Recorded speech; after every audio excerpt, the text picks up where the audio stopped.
बिस्मिल्लाहिर्रहमानिर्रहीम। अस्सलाम वालेकुम नाज़रीन, आप देख रहे हैं हमारा यूट्यूब चैनल और मैं हूं आपका होस्ट मोहम्मद वकास। नाज़रीन, 2009-10 की बात है कि मुझे कुछ थोड़ा सा जुनून हुआ लिखने का, और लिखने के लिए ज़रूरी होता है कि इंसान को पढ़ना भी पड़ता है। तो अब्दुल कादिर हसन साहब उस वक्त एक्सप्रेस न्यूज़पेपर के ऊपर वो अपने कॉलम लिखते थे। तो मैं उनका डाई हार्ट फैन था, उनका फॉलोअर था, और उनके अक्सर और बेशतर जितने भी कॉलम्स आते थे मोस्टली उनमें से पढ़ता था।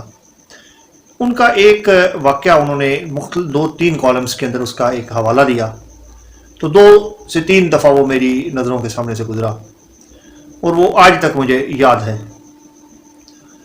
वो वाक़या कुछ इस तरह से था कि लाड़काना के अंदर जुल्फ़कार अली भुट्टो साहब, साबिक प्राइम मिनिस्टर ऑफ पाकिस्तान, उन्होंने एक जलसा करना था सियासी, और वहाँ पे जो डीएसपी साहब वहाँ पे अपॉइंट थे वो जुल्फ़कार अली भुट्टो साहब के ममनून थे, उनके दोस्त थे और उनके हल्का अहबाब से ताल्लुक़ रखते थे। जुल्फ़कार अली भुट्टो साहब ने उनको की ड्यूटी लगाई कि जब ये जलसा अपनी पीक पे पहुँच जाए तो उस वक्त आपने इसके ऊपर लाठी चार्ज कर देना है और बुरी तरह से पूरे जलसे के अंदर मौजूद लोगों को पीटना है आपने, और एंड पे मुझे भी 2-4-5 साल जो है वो टिका देनी है, ताकि ये भी मैसेज चला जाए कि लीडर साहब को भी कुट पड़ी है। तो डीएसपी साहब ने उनसे रब्ता किया, उन्होंने कहा कि यार ये आप क्या बात कह रहे हैं, मैं और आपके जलसे के ऊपर अटैक करूंगा। उन्होंने कहा कि मेरी इसी में बेहतरी है, आप मेरे लिए यही, आपका मेरी ज़िंदगी के ऊपर यही एहसान काफ़ी है कि आप जो है वो मेरे इस जलसे के ऊपर लाठी चार्ज करवा दें। मैं लोगों की सिंपैथी, लोगों की जो मोहब्बत है वो वसूल करना चाह रहा हूँ। डीएसपी साहब ने हस्बे वादा उस जलसे के ऊपर लाठी चार्ज किया और कोई 8-10 डंडे जो है वो जुल्फ़कार अली भुट्टो साहब को भी लगवा दिए। ये एक अलग बहस है कि वो फिर उन्होंने असम्बली हॉल के अंदर अपने जिस्म से वो उन्होंने कमीज से कपड़ा हटाया और कहा कि मेरी जमहूरियत की खातिर हमने मारें खाई हैं।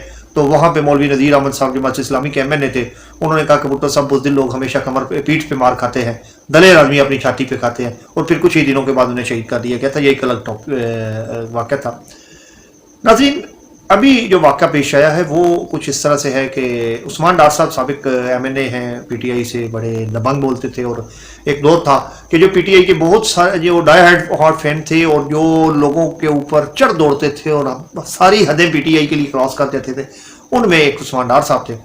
फिर 9 मई हुआ, फिर चिरागों में रोशनी न रही और उन्होंने फिर एक प्रेस कॉन्फ्रेंस की और फिर वो स्क्रीन से गायब हो गए, और फिर अब दोबारा उनका अराइवल होना था। कुछ दिन पहले वो कोई दोस्तों की महफिल में किसी होटल में खाना खा रहे थे, अभी उन्होंने एक प्रेस कॉन्फ्रेंस कर दी कि उनके घर के ऊपर पुलिस गर्दी की गई, और पुलिस गर्दी इस वजह से की गई कि ख्वाजा आसिफ साहब के खिलाफ उनकी वालदा जो है वो पीटीआई के टिकट से इलेक्शन लड़ना चाह रही हैं, और ख्वाजा आसिफ साहब को वहाँ पे अपनी वादे शिकस्त नज़र आ रही है, जिसकी वजह से उन्होंने वहाँ पे डीपीओ एक हसन साहब है उनको के ज़रिए इनको प्रेशर डलवाया और फिर उसके बाद इनके ऊपर वो अटैक किया गया। नाज़रीन, पहली तो बात है कि किसी भी घर की चादर और चारदीवारी का एक तकद्दुस होता है, वो सियासी हो या गैर सियासी हो, उनके घरों में दाखिल होने से गुरेज करना चाहिए।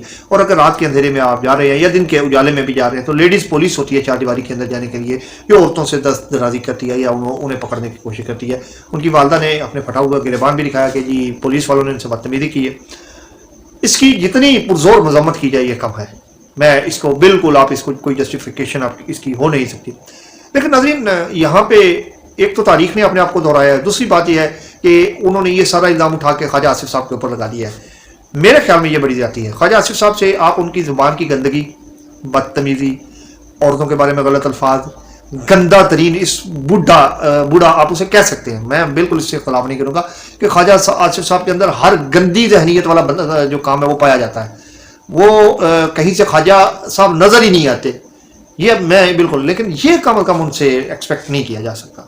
मैं ये भी नहीं कहता कि वो बेकसूर होंगे, लेकिन ज़ाहिरन वो ऐसा नहीं कर सकते क्योंकि ये इदारे अब उनके इख्तियार में नहीं है। वो बिल्कुल उस्मान डार साहब वाली ही पोजीशन के ऊपर खड़े हैं और वो भी एक आम शहरी हैं, और इस वक्त पुलिस उनके कंट्रोल में नहीं है। ये उनके किसी और फ़र्द ने भी करवाया हो सकता है, लेकिन बहरहाल इसमें ख्वाजा साहब को मोर्द इल्ज़ाम ठहराना और बेबुनियाद इल्ज़ाम लगा देना ये एक बहुत बड़ी ज़्यादती होगी।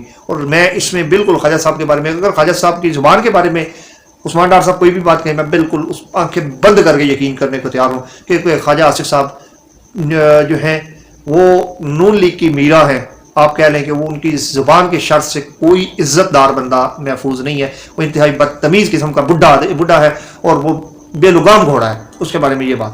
دوسری بات اب جو میں کہنا چاہ رہا ہوں تو وہ میں عثمان ڈار صاحب کی توجہ ایک اور واقعے کی طرف مبذول کروانا چاہ رہا ہوں کہ جناب تحریک لبیک، اس کے اوپر بھی آپ نے کچھ کیا تھا. ان لوگوں کی بھی مائیں بہنیں بیٹیاں عزتیں سب کچھ تھیں. آپ ہی کی حکومت میں ہوا تھا، بے گناہ لوگوں کو اٹھایا گیا تھا، حرمت رسول کی پاداش میں اٹھایا گیا تھا، اور ان کو کے ساتھ جو کچھ ہوا تھا وہ بھی آپ کے سامنے ہے. وہ بھی کسی کی ماں بہنیں عزت اور بیٹیاں تھیں. اس وقت بھی غلط تھا، اب بھی غلط ہے. لیکن ڈاکٹر صاحب ذرا اس بات کے اوپر غور ضرور کیجئے گا کہ اب آپ کو بڑی تکلیف ہوئی ہے.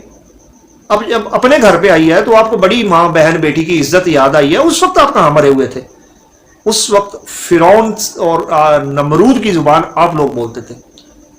ہماری تمام تر ہمدردیاں پی ٹی آئی کے لوگوں کے ساتھ ہیں. ان کے ساتھ جو ہو رہا ہے وہ جسٹیفائیڈ نہیں ہے، لیکن جو انہوں نے اپنے دور حکومت میں کیا دیٹ واز ناٹ جسٹیفائیڈ. وہ بھی جسٹیفائیڈ نہیں تھا. وہ بھی کسی کی عزتیں تھیں جن عورتوں کی عزتوں پہ ہاتھ ڈالا گیا. وہ بھی کسی کے بیٹے تھے جن کو بے گناہ اٹھایا گیا. وہ بھی کسی کے بیٹے تھے کہ جن کو بلا وجہ بغیر کسی جرم کے جیلوں میں دھکیلا گیا. ان کے ریکارڈز بنائے گئے، ان کو ریکارڈڈ مجرم ڈکلیئر کیا گیا. اب اپنی باری آئی ہے یار، چیختے کیوں ہو؟ مرد بنو نا، کھڑے اور کہو کہ ہم نے جو کیا تھا ہم نے اس کا صلہ پا لیا.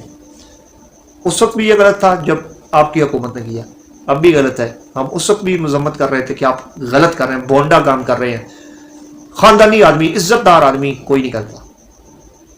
آپ نے اس وقت بے غیرتی والا عمل کیا تھا، آج آپ کے ساتھ بغیرتی ہو رہی ہے. لیکن پھر بھی ہمدردیاں آپ کے ساتھ ہیں. ایسا نہیں ہونا چاہیے تھا، اب ہو گیا ہے. تو اللہ تعالیٰ اس ملک کا حامی ناصر ہو، ہمیں ہدایت دے، اس ملک کے اندر اداروں کو ہدایت دے. پولیس والے پکڑیں، جس کو دل کرتا گرفتار کر لیں بغیر پرچے کے کر لیں، لیکن اس کو پکڑیں جو مجرم ہے.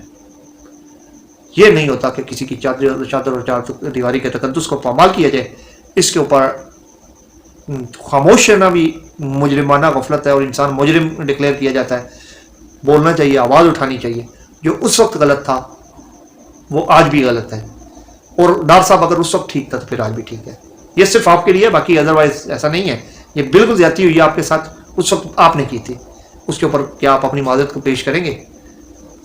اس کی ہم توقع کرتے ہیں کہ جب آپ کے ساتھ یہ ہو رہا ہے تو آپ اس کی مذمت کریں. ہم اس کی مذمت ہم نے آلریڈی کر بھی دی ہے، بعد میں بھی کریں گے. کل ایک نئے ٹاپک کے ساتھ حاضر ہوں گے. کل تک کے لیے اجازت دیجیے. والسلام، اللہ حافظ.